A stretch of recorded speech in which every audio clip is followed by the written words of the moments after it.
Good afternoon, everyone, and welcome to the first of the series of webinar discussions called COVID-19, Healthcare at an Inflection Point. I'm Rima Cohen. I'm the Executive Director of the Aspen Institute's Health Innovators Fellowship, a program designed to strengthen the leadership of high-performing innovators from across the healthcare ecosystem and to challenge them to tackle some of healthcare's most daunting problems. In this series, we're going to explore long-standing challenges in U.S. healthcare that have been brought to the fore by COVID-19. The first topic we're going to examine in today's panel is rationing of scarce healthcare resources. Now, rationing is not a new phenomenon in the U.S. In fact, we have always rationed care, but we've usually done it quietly and indirectly, using factors such as income and immigration status. But rationing with COVID-19 has become much more urgent and explicit. So in today's panel, we have 3 Healthcare Innovators Fellows who are on the front lines of care right now. They can discuss how we usually ration care, how we're responding now during the pandemic, and most importantly, models that can make rationing decisions more equitable and transparent in the future when the COVID crisis recedes. So with that, I'm going to turn it over to my colleague and the co-producer of this webinar series, Ruth Katz.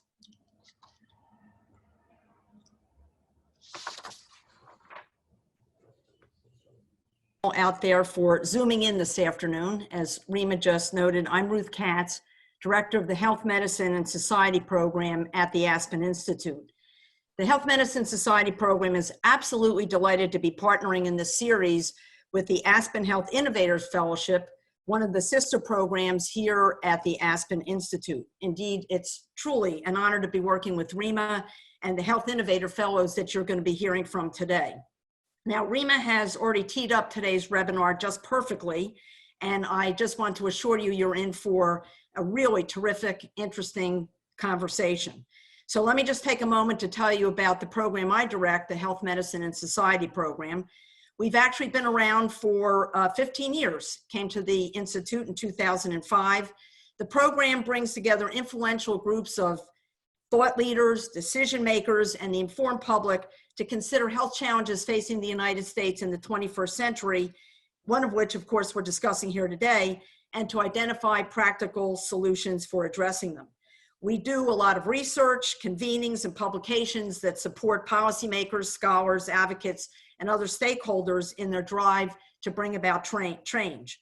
Among our very best known programs is Aspen Ideas Health, which is the opening session of the Aspen Ideas Festival held annually at our campus out in Aspen in June.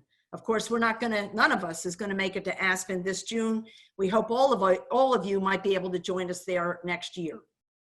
It's now my great pleasure to introduce the moderator for today's session, Margot Sanger-Katz. Margot is a domestic correspondent for the New York Times, where she writes about healthcare for the Upshot, the Times site about politics, economics, and everyday life. She's also a frequent panelist on Kaiser Health News' podcast, What the Health? Before joining the Times, Margot was a reporter at the National Journal and the Concord Monitor, and was editor at Legal Affairs and the Yale Alumni Magazine. Margot is also a very, very good friend of the Health Medicine Society program at the Aspen Institute. She frequently moderates for us. Indeed, she's one of our very best, including for Aspen Ideas Health. Margot, thanks so much for taking time from your very busy schedule to join us today. We really appreciate the time. Thanks so much, Ruthie, and it's wonderful to be with all of you here virtually.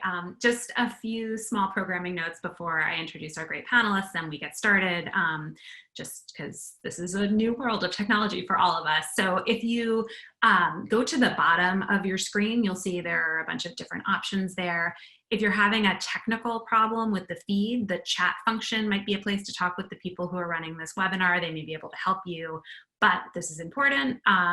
I'm going to talk with the panelists for about half an hour, but then we really want to be able to answer questions from you in the audience. And the way to submit your question is to click on the Q&A button down there and type in your question. You don't have to wait until the end of the webinar.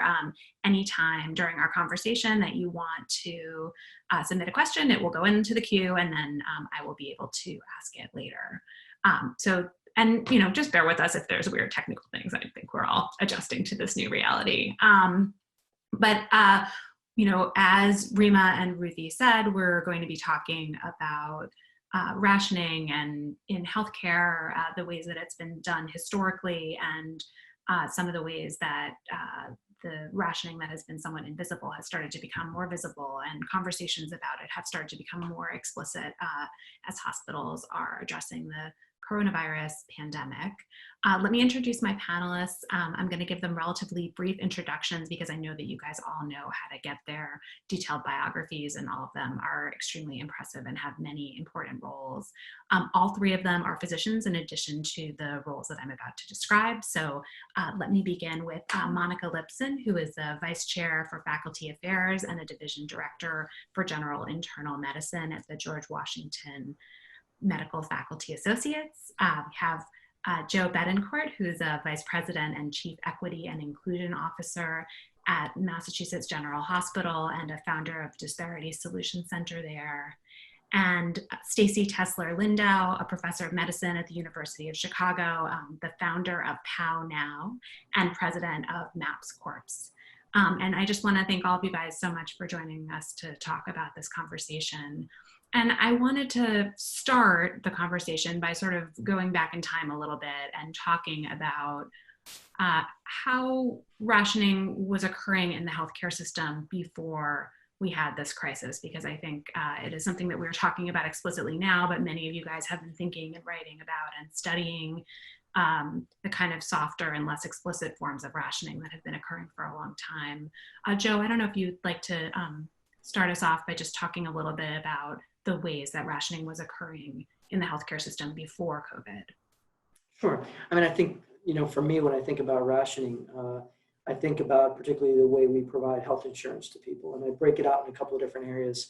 And there's no doubt that as we would all aim for everybody to get high quality care that's completely accessible and that is cost effective, I think that's been a difficult thing to achieve and more difficult politically. And so instead of using the terms rationing, we've set up a mechanism of providing people with health care through either not having insurance or having some type of insurance that's very stratified and is basically rationing is cooked in. So whether you're uninsured and you're getting your health care at one of many incredible public hospitals or community health centers, there are certainly a set of things that you have accessible to you there that are quite different from if you have Medicaid, let's say, and then you have a set of things that is available to you in that instance compared to if you have employer-based health insurance, of which they're not all equal. Clearly, there are individuals who have employer-based health insurance, but they are underinsured, meaning that they assume more of the financial risk for their care, all the way through people who are fully insured and then people who are able to afford their own health care and pay. Ultimately, we understand that these ways of providing insurance and delivering care are, I think, rationing is built in. There are restrictions for what you could get in every single one of those tiers. We don't talk about it as it relates to rationing, but there's no doubt that that plays a large role. And I think we've even seen that go further in recent years with greater risk sharing. So even among those who are insured, needing to bear a larger cost of their care if they go to the emergency room, this issue of surprise billing has come up. So, what is available, I think to some is absolutely not available to others. And this is in part based on socioeconomic status, clearly. And so, we have a long history of this. And I think things like this current coronavirus and COVID pandemic really shed a light on the difficulties of those sets of challenges. And so much as, a virus doesn't discriminate between somebody who's uninsured, insured, or, fully insured. And I think this is really, again, raises awareness of the importance of driving towards a model that allows everybody to have high quality care that's accessible and that is cost effective and efficient. A lot of these models in the kind of guise of rationing are very inefficient financially. We just have difficulty having those conversations. Stacy, I wondered if you could talk a little bit about like what the effects are of these differences in access to care that we see in our kind of pre-COVID healthcare system. So, if Joe is describing differences in access between people with different kinds of insurance or different kinds of financial resources, like what is the impact of that? What does that sort of look like in terms of how healthcare and maybe health status are differing among different types of people? Well, the good news is that healthcare and the things we do as doctors, like prescribe medicine and implant devices, accounts for some degree of a person's health, but it's probably the fraction, a fraction of what determines a person's health and longevity. The vast majority of what we do outside the doctor's office, the way we live, the way we eat, our access to fresh and clean air and water are really important determinants of health. And just like we ration healthcare in this country, we do not have equal access to the basic needs and basic elements of a healthy and flourishing life. So it's the combination of rationing, both within the healthcare system and across, ultimately our capitalist society that leaves us not on a level playing field. So when we come to a crisis like this pandemic, we're not all at the same starting line. And this really does touch closely to some of the challenges of rationing in the context of the pandemic. Because some might say, well, if we're going to give life-saving treatment to certain people, perhaps we should give it to the people who are healthiest, or perhaps we should exclude people with pre-existing conditions, just like we do sometimes with health insurance. And this can really, this is where disparities or inequities in our society more generally become very prominent in the context of making decisions about who could get access to life-saving treatment in the context of this pandemic. Monica, I wanted to just add, as the OBGYN in me also feels it important to add that to Joe's excellent points, we also ration on the basis of gender. We make decisions about what kinds of access to care women can have based on their pregnancy status, for example. And that also is coming into play in the context of this pandemic. Can you be more specific about that? I'm not sure I exactly understand what you mean. Well, for example, in the context of pandemic crisis planning for the pandemic, we've had to examine what priority a pregnant woman would have. Should pregnancy status give a woman priority in terms of life-saving treatment? And in some cultural groups, the answer would absolutely be yes, that a pregnant woman should have highest priority. And then there are a whole other range of considerations. Outside of the pandemic, though, a woman's ability to make decisions about her health, for example, a pregnant woman's ability to make a decision to terminate her pregnancy depends in part on her gender, and her domain over her body depends on her pregnancy status. So these are just different forms of rationing. Monica, again, just thinking about the sort of pre-COVID world, which is not that long ago on the calendar, but feels very long ago, at least to me. I'm curious if you could talk at all about examples in your own medical practice of the ways that differing access to healthcare have affected either clinical judgments that you've made or the health status of patients when they do seek care from you. Like, do you see differences in the ways that patients are using the healthcare system that are related to these differences in insurance status or ability to pay for medical care? So I'll use an example that clearly ties into what Joe and Stacy are both stating. So let's take the access to mental health services or mental health parity. So we know that different insurance plans may or may not cover access to behavioral health services. We know foundationally that if you provide concomitant primary care access along with behavioral health access, you will get better outcomes. But depending on what type of insurance and what type of access people even have, if they have access to behavioral health, can they even access that? Meaning, are there providers in their area? Are there people who would take that type of insurance available? And so in primary care practice, this is an issue all the time. You know that you have people who are not only suffering from a chronic medical illness, but they're also suffering from a chronic psychiatric or behavioral health related issues, say substance abuse, say a chronic mood disorder. And you actually see this play out where some of your very patients who need psychiatric care or psychological care the most do not get it, because either they're not providers who provide that type of care, who accept their insurance.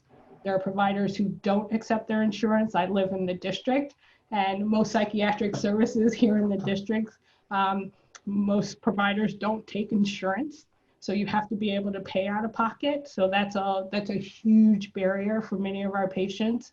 And then on that is it culturally appropriate care that is provided when people go to access behavioral health? And what is that stigma related to that? So as a primary care doctor, we see this all the time. We might want our patients to have not only the medical care we could provide, but the psychiatric care that we could provide. And there's multiple barriers to actually getting that care.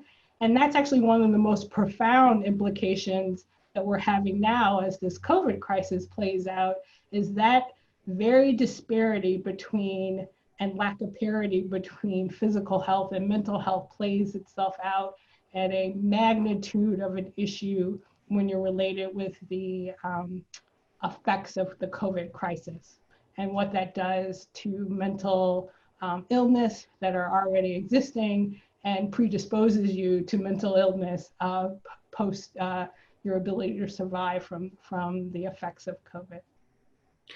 So I feel like now let's come into the present. Let's zoom, 6 weeks from where we were just talking. And, we of course now are in the midst of this major public health crisis that is hitting different parts of the country with different levels of intensity and at different times, but in the world, I should say, and where we've seen real concerns about shortages of care because providers don't have enough protective equipment to keep themselves safe in treating everyone, because there isn't enough ventilators potentially for everyone to get them, or enough beds in the hospital. And I wondered, Stacy, if you could talk first about this. I'm just sort of curious, as all of us were watching this experience unfold in China and in Italy, where some of these shortages became acute and where institutions and individual physicians had to make really difficult choices.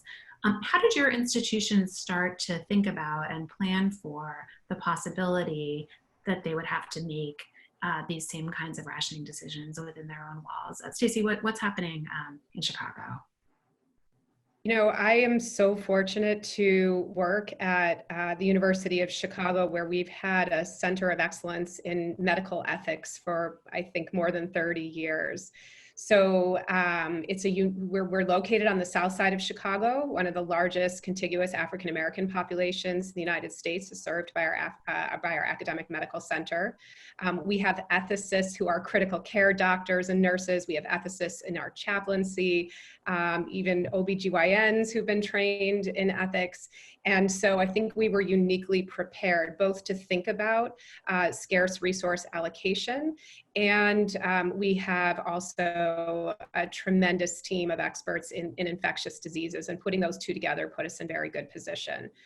What I'll say is, I think a lesson learned there, of course, is the time to plan for a crisis is not in the crisis. So having some people on your team in whatever industry you work, thinking about what you'll do if a crisis occurs at a time well in advance, I think is very worthwhile. So we had a good starting point.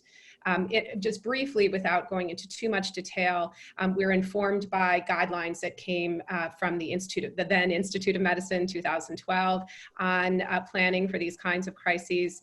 We've referenced the great work by the Hastings Center.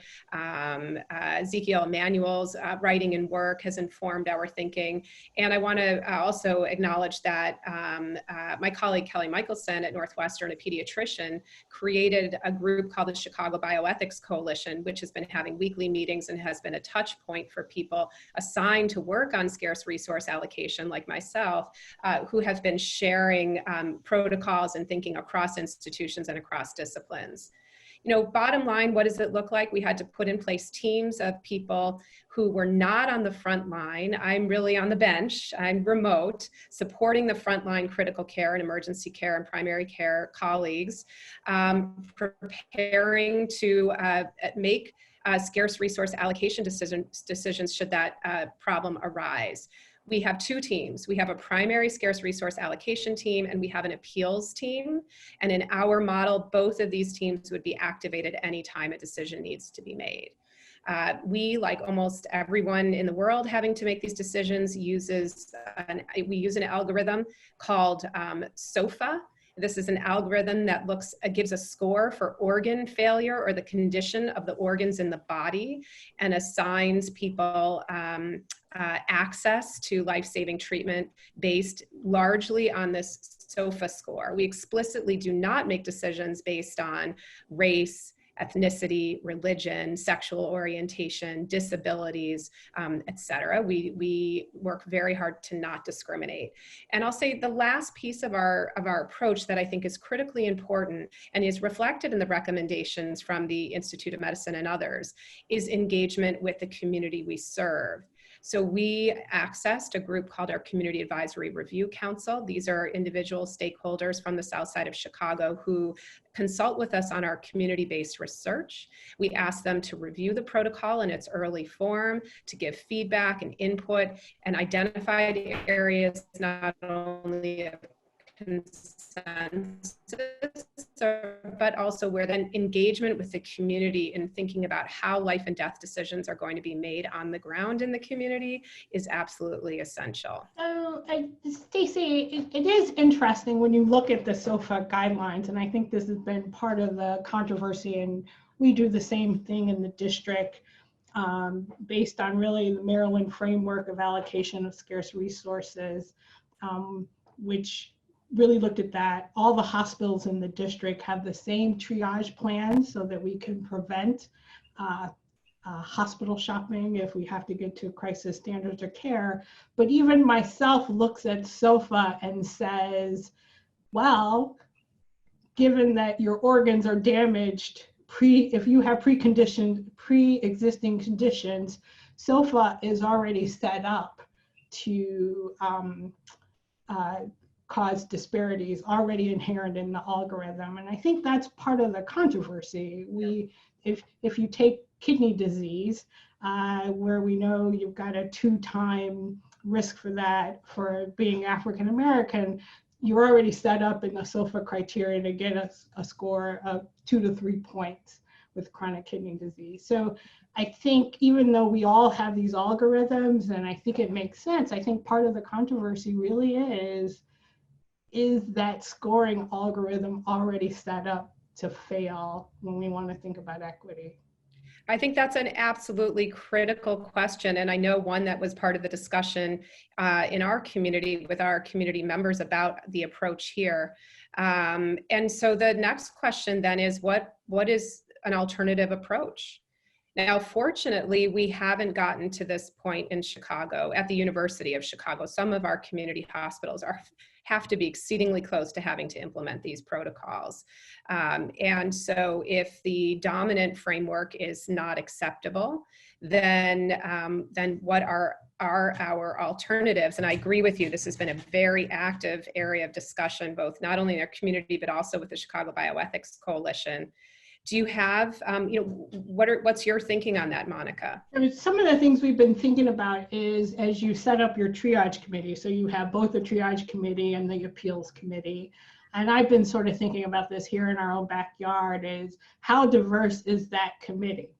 So we were sure to bring in the aspect of community discussion on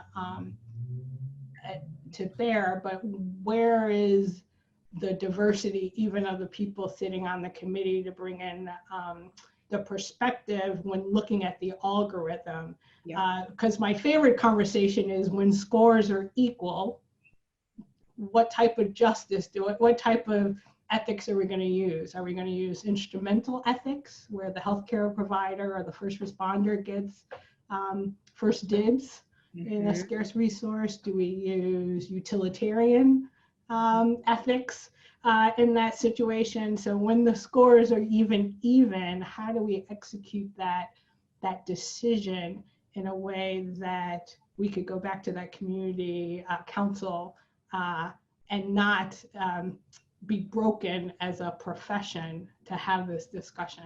I think that's what we're all at risk of.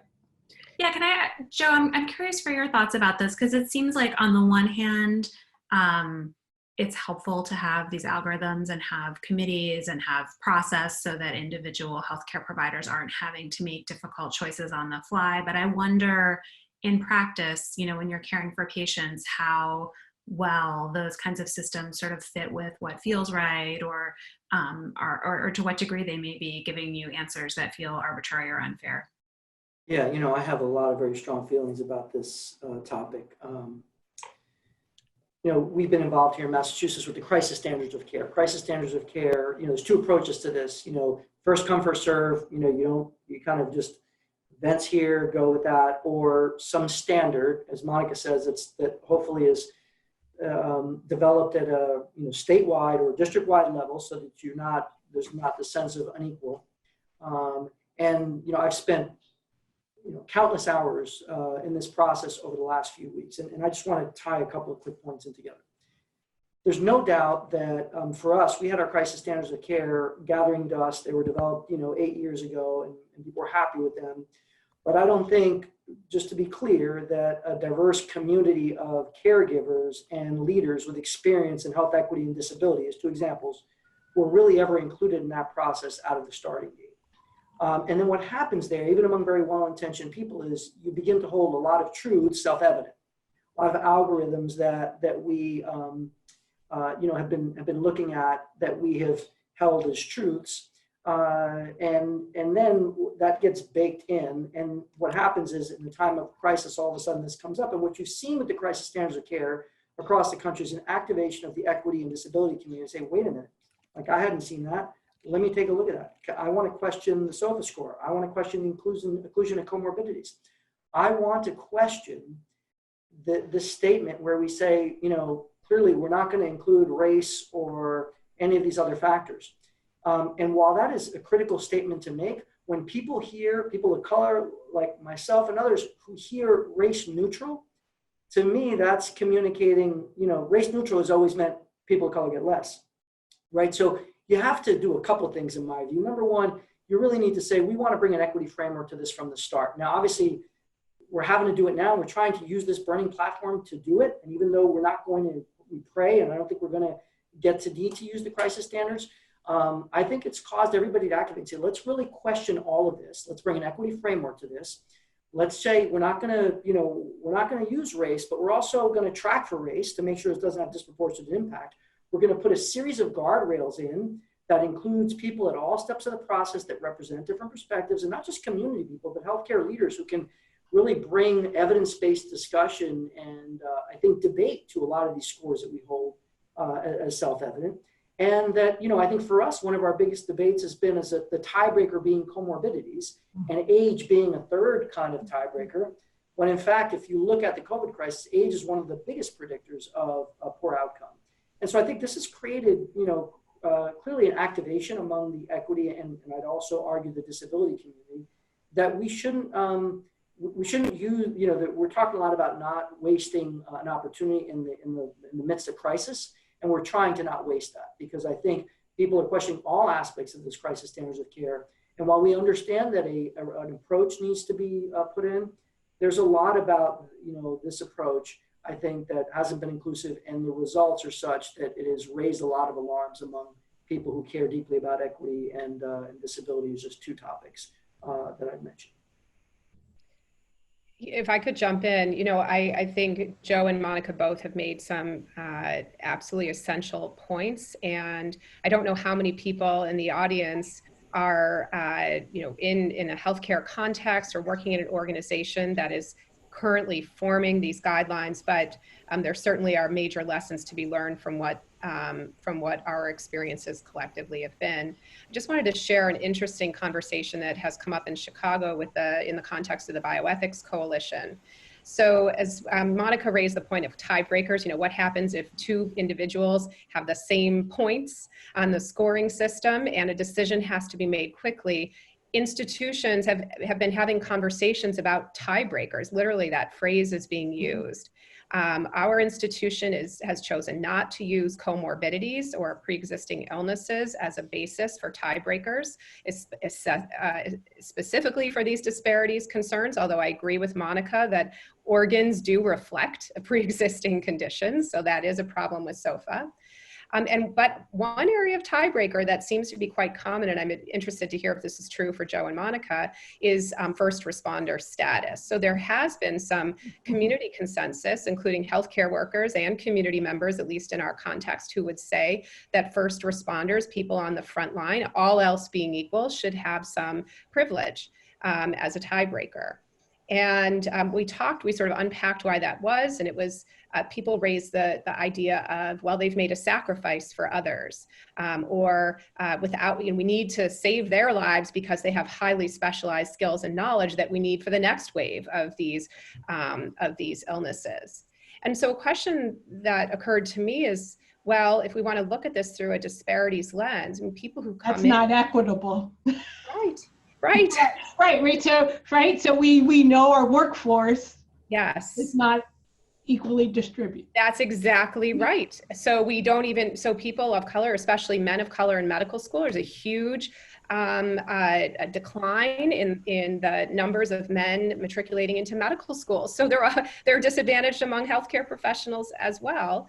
And in addition, another way to think of it is, well, there are a lot of people in our society who suffer every day for those of us with privilege to live in the way that we do. People working on the front lines of the food service industry or the agriculture industry or the transportation industry, or all those low wage jobs where people don't have personal protective equipment but are essential workers to keep us fed and to keep the lights on. Well, haven't those individuals also sacrificed for the rest of us? And so how do we privilege the healthcare workers over other kinds of workers? And this even led to a discussion about tiebreakers as reparations. So I will say that I know I'm in a heady academic space in talking about these issues here, but some of these questions have really prompted, I think, some very deep and important thinking that with a hopeful lens ought to carry us toward a better future in terms of how we think about rationing or how we think about access to health and to health care as a basic human right. So in the interest of talking about that better future, I want to make sure we have a few minutes for questions from our audience, because I can see that there are some good ones, but I wanted to ask each of you just one question about this idea of not wasting the crisis and planning for the future, because it sounds like all of you guys worked at institutions that have done some of the hard thinking about crisis management in the past, but maybe hadn't done it particularly recently, and you're now bumping up against some of these challenges. Is there a silver lining here in the fact that we've been forced to engage in some of these questions?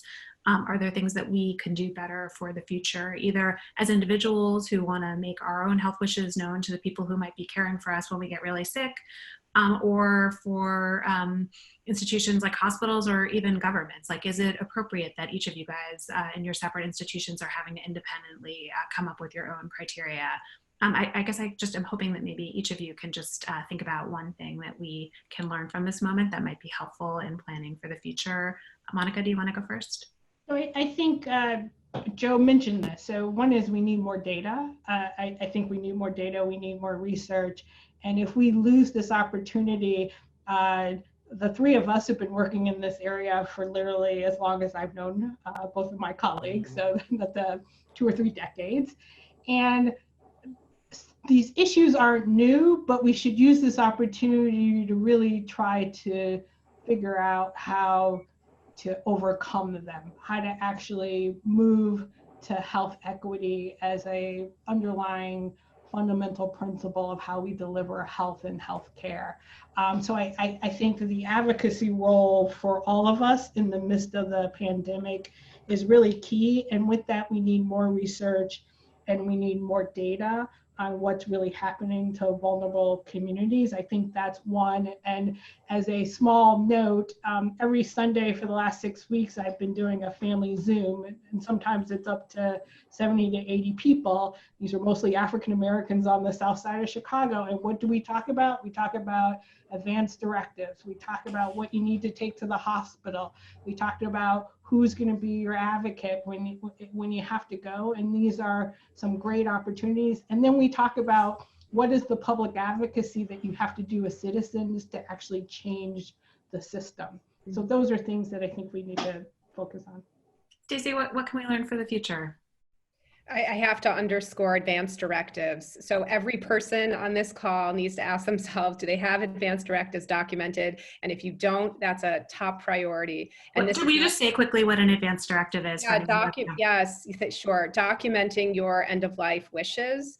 And there are many resources out there, but one is a nonprofit, prepareforyourcare.org. It makes it really easy state by state to document your wishes for end of life.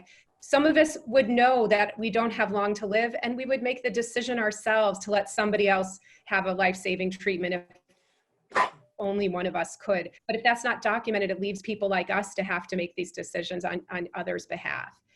The other 2 points I want to make are what this pandemic emphasizes, if it wasn't clear before, how critical community and connection to community is for health. Nothing like being socially isolated, restricted in your movements, to understand what it means to be cut off and how that influences a person's health. Community is essential for health, and we need to take that forward and take that seriously. And then lastly, I think, as the founder of a technology company, it's actually called NowPow instead of PowNow, but that's okay. I'm sorry. But technology is life support.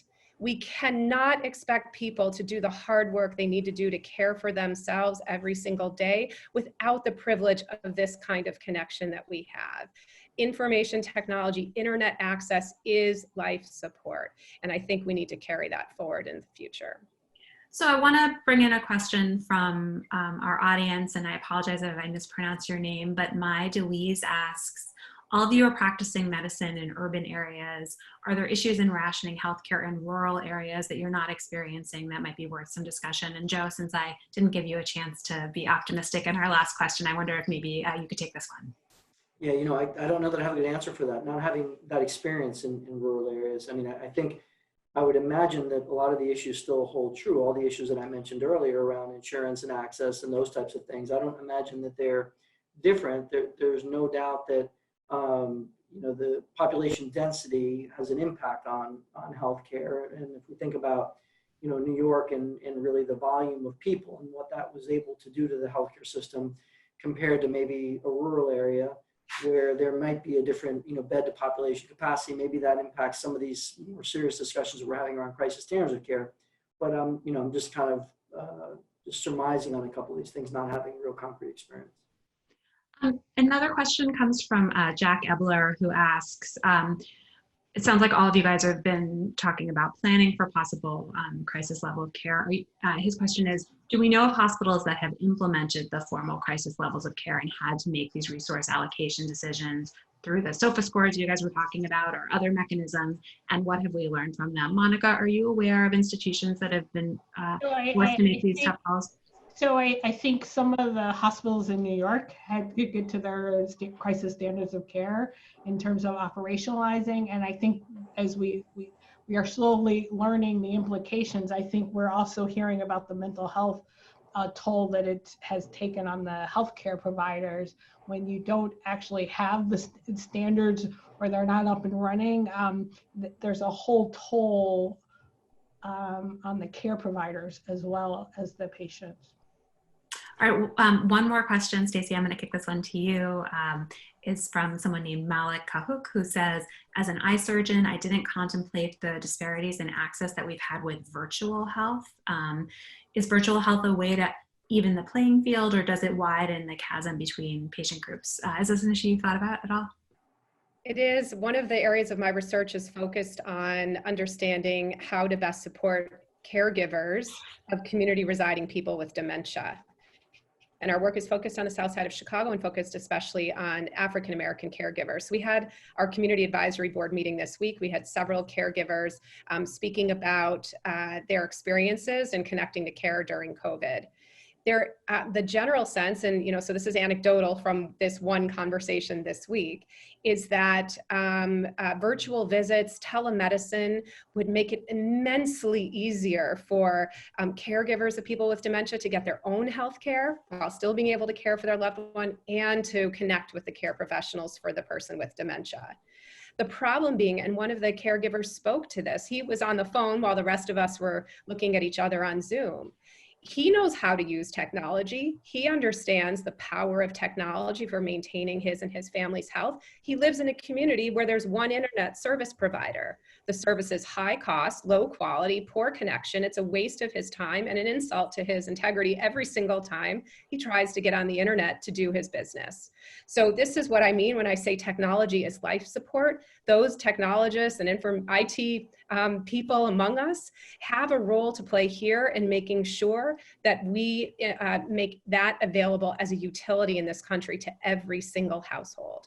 We have to, because now this is our future.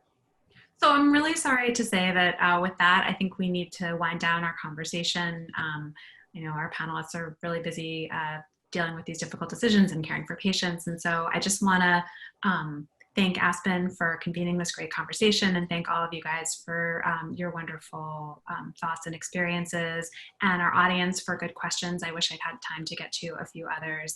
I also just want to issue a brief plug. So this is the first of a couple of events on this theme of healthcare at an inflection point with COVID-19, and stay tuned for more such events in your feed soon.